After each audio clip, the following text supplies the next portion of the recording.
हिंजवडीची वाहतूक कोंडी असेल किंवा हिंजवडीच्या पावसाच्या पाण्यानंतर तुंबलेली हिंजवडी असेल, अशा अनेक प्रश्नांसाठी उपमुख्यमंत्री अजित पवार जे आहेत ते गेल्या काही दिवसांपासून आग्रही आक्रमक झालेले आपल्याला पाहायला मिळत आहे. गेल्या 2 आठवड्यापूर्वी त्यांनी हिंजवडीची जी आहे ती व्हिजिट केली होती. त्यानंतर आज देखील पुन्हा व्हिजिट केली. मात्र या संपूर्ण व्हिजिटवर मान मारून जी हिंजवडीच्या गावकऱ्यांना काय वाटतं आपण त्यांच्याकडून जाणून घेणार आहोत. काय सांगाल, गेल्या काही दिवसापासून पाहतोय उपमुख्यमंत्र्यांनी गावाकडे लक्ष दिलेलं आहे, काय वाटतं तुम्हाला? आमच्याकडं काही ठिकाणी बऱ्याच ठिकाणी म्हणजे आमचा विकासाला विरोध मुळीच नाही आहे, परंतु आमचं गाव म्हणजे मला वाटतं जगाच्या नकाशावर आय टी पार्क म्हणून आय टी पार्क ॲक्च्युली तसं पाहिलं तर माणगावची मला वाटतं MIDCसाठी 3.5 एकर जमीन मान ग्रामस्थांनी दिलेली आहे. हिंजवडीचं पण योगदान आहे, परंतु मानला ती ओळखच नाही आहे. दुसरी गोष्ट, जगाच्या पातळीवर आय टी पार्क म्हणून ओळखले जाणाऱ्या मान गावामध्ये 8वी पासून पुढे शाळा नाही आहे. दुसरी गोष्ट, ज्या ठिकाणी तुम्ही रस्ते करायचे पाहताय, रस्ते ज्या लोकांचं 1 इंचही क्षेत्र जात नाही त्या लोकांना तुम्ही मीटिंगमध्ये हॉलमध्ये बोलावता, आणि ज्या लोकांचं क्षेत्र जात आहे, ज्या लोकांची हानी होती त्या लोकांना तुम्ही अजिबातच विचाराधीन घेत नाही. तेच आता हिंजवडीकर बघतो आपण की हिंजवडीत गेल्या काही दिवसापासून वाहतूक कोंडी असेल किंवा पाण्याची तुंबण्याची समस्या आहे. काय वाटतं अजित पवारांचा हा दौरा तुम्हाला महानगरपालिकेत यायला आवडेल का काय? नाही, आम्ही हिंजवडीमध्येच ठीक आहे. आता गेले 20-25 वर्षापासून जशी MIDC स्थापन झाली त्यापासून माझ्या माहिती मी 2012ला सरपंच झालो होतो. तर आजपर्यंत पहिल्यांदा एवढ्या ॲक्शन मोडवर दादांमुळे या महिन्यामध्ये एवढ्या ॲक्शन मोडवरती काम चालू आहे. आम्हाला पण अभिमान वाटतो ना की रस्ते मोठे झाले पाहिजे, ट्रॅफिक हटलं पाहिजे, सुधारणा आली पाहिजे. आमचं पण स्वप्न आहे की हिंजवडी सिंगापूर झाली पाहिजे. पण अडचण काय होती की अधिकारी काही गोष्टीची योग्य ती माहिती पोचवत नाही. आता रस्त्याची अडचण अशी आहे, जे लक्ष्मी चौक असेल, मान रोड असेल, ही अतिक्रमण जी काढली जवळपास 200 ते 300 दुकानं आमच्या हिंजवडी मान ग्रामस्थांनी स्वतःहून काढून दिली आहे. कोणतीही कारवाई करायची वेळ येऊन दिली नाही. दुसरी गोष्ट, आमची मागणी एवढीच आहे की आपलं हिंजवडी गावठाणात जो रस्ता आहे तो रस्ता आमच्या स्मशानभूमी, विठ्ठल रुक्मिणी मंदिर, हनुमान मंदिर, आमची शाळा ह्या अशा, आणि गावठाणा असल्यामुळं 50-60 वर्षापासून लोक तिथे राहतात. तर त्या लोकांची कच्च्या बांधकामाला आम्ही ॲग्री करतो. आता पण 200-300 दुकानं काढून दिली आम्ही. पक्क्या बांधकामाला धोका होऊ नये अशा पद्धतीचा विचार करून तो रस्त्याचं नियोजन करण्यात येईल. रस्ता काहीतरी कमी मीटर होता, आता जास्त मीटर केल्याचं देखील समोर येते. तो रस्ता आता तो दुसरा रस्ता हिंजवडी ते वाकड रोड, तो रस्ता RP ला माझ्याकडे प्लॅन आहे.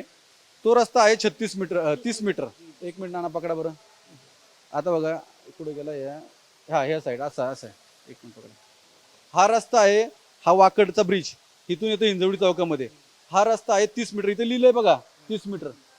आणि हा रस्त्याची काल मार्किंग टाकली 36 मीटरने. पण ते म्हणले की प्रपोजला 45. प्रपोज ज्यावेळेस होईल, तुमचा DP ज्यावेळेस फायनल होईल त्यावेळेस तुम्ही काय असेल त्याला आम्ही सहकार्य करू ना. पण आज जर तो रस्ता 30 मीटर तर तुम्ही 30 मीटर नाही करा. त्याच्यावरती JW मॅरिट हॉटेल विवांता, परत नाना कोणतं हॉटेल ते कमी आता ते 30 मीटर यापेक्षा कमी हो किंवा 30 मीटरच राहावं. 30 मीटर आता तो रस्ता आहे MIDC ताब्यात आहे. फुटपाथ आहे, सगळं कॉन्क्रीट रोड झालेला आहे, मेट्रो झालेली आहे. पण ते जे म्हणतात ना 36ने जी काल मार्किंग टाकली ती कशासाठी? जो प्रपोजल आहे तो तेवढा तुम्ही करा ना, आमची हरकत नाही. आम्ही हिंजवडी मानकरांनी तुम्हाला ज्या 15 दिवसात जी कारवाई झाली स्वतःहून सगळी बांधकामं पाडून दिलेली आम्ही. मधील ग्रामस्थ देखील आपल्या सोबत आहे. काही दिवसापूर्वी तुम्ही एक मोठं आंदोलन केलं होतं 2005-06च्या दरम्यान. परत एकदा आता मानकडं सगळ्यांचं लक्ष लागलेलं आहे, काय भूमिका असणार तुमची? तसं पाहिलं तर हिंजवडीची 1 इंच सुद्धा जागा गेलेली नाही याच्यामध्ये. किती?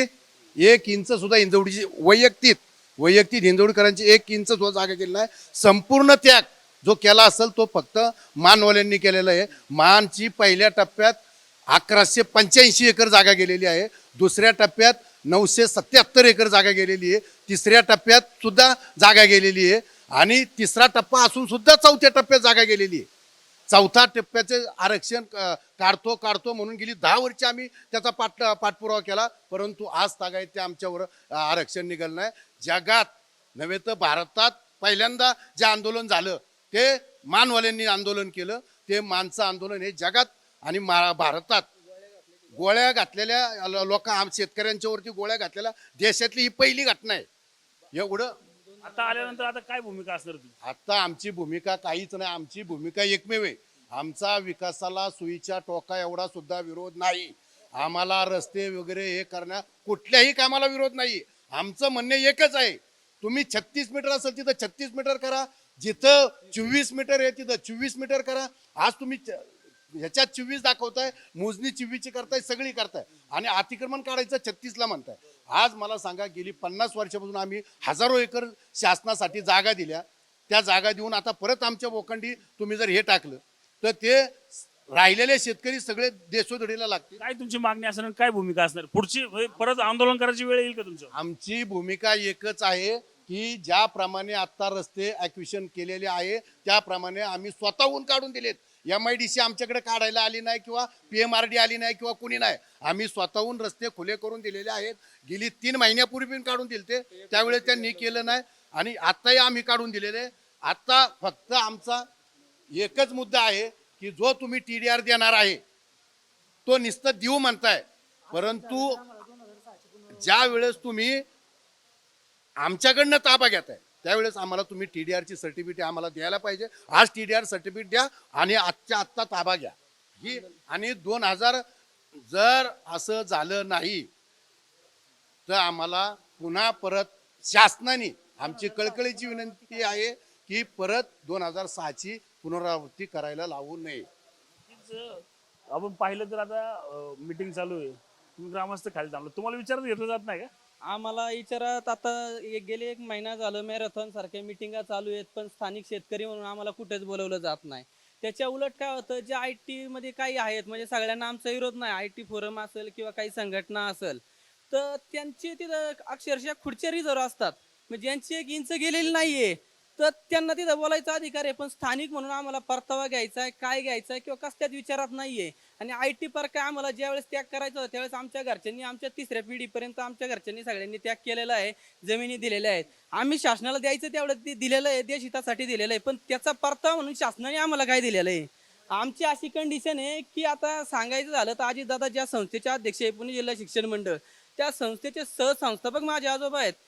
म्हणजे त्यांनी त्यावेळेस, पण आमच्या गावात 8वीच्या पुढे शाळा नाहीये, म्हणजे अक्षरशः सुलभ म्हणजे IT साठी शाळा आहे 10वी पर्यंत असेल तेवढं त्यांना परवडण्यासारखं आहे. पण आमच्या इथं कामगार वर्गापासून सामान्य शेतकरी ज्यांना जमिनीची 1 गुंठा शिल्लक ठेवलेली नाहीये तर ते त्यांच्या पोरांचं ऍडमिशन कुठे घेऊ शकतात? सामान्य शाळा हवीत किंवा मी तो म्हणतो शिक्षण मंडळासारखी शाळा आमच्या इथं चांगली ग्रॅज्युएशन असेल, महाविद्यालय एवढं मोठ्या प्रमाणात केलं पाहिजे. IT ला IT सारखं ठेवावं अशी आमची अपेक्षा आहे. त्या पद्धतीने तसा विकास तुम्ही ग्राउंड लेवलला आणला पाहिजे. फक्त वरच्या वर तर IT झालं म्हणजे सगळं झालं असं नाहीये, ग्राउंड लेवलला विकास पोहोचला.